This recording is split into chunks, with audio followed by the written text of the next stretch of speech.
My name's Jason Sago, 3rd degree black belt in Jiu-Jitsu, former UFC fighter, and here are 5 tips to avoid the guillotine.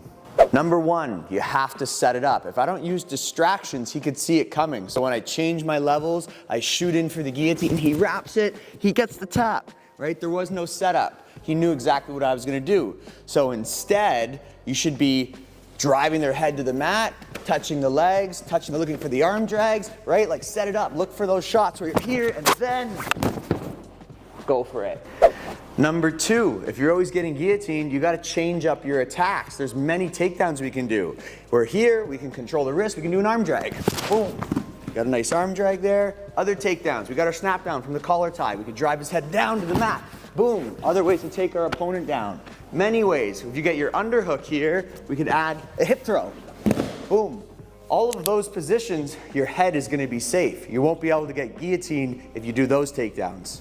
Number 3, good posture. If you shoot in on somebody and your posture's broken and you hesitate, you're gonna get caught. Versus when you shoot in and you straighten out your back. So you shoot in, boom, right away.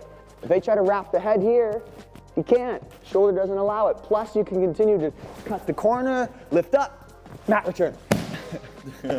Number 4, hand fight. So if they go to wrap your head here, I'm already controlling the hand, right? I don't want him to connect his hands together. So I'm resisting. If I feel there's an opening, I can continue to go out the back. But I feel there's too much resistance, I could also come back out the other way here. I can pull him forward, shoot in, get the leg, finish.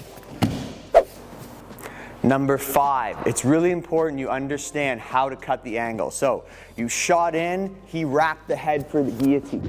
If I remain on this side, even if we go to the ground here, boom, he's gonna finish, right?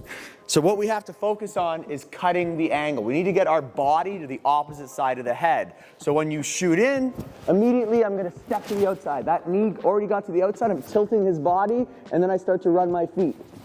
Boom. Now, no matter how hard he squeezes for the guillotine, we're good, right? If he traps his own arm, then we can attach, lock in the Von Flue choke.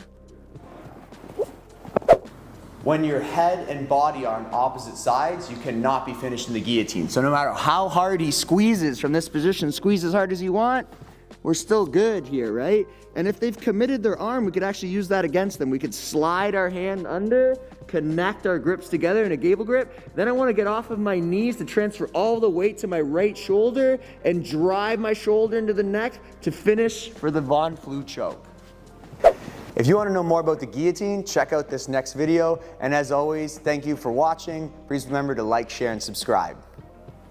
Check out this next video, and as always, thank you for watching. I appreciate any, My name's Jason Sago, former UFC fighter.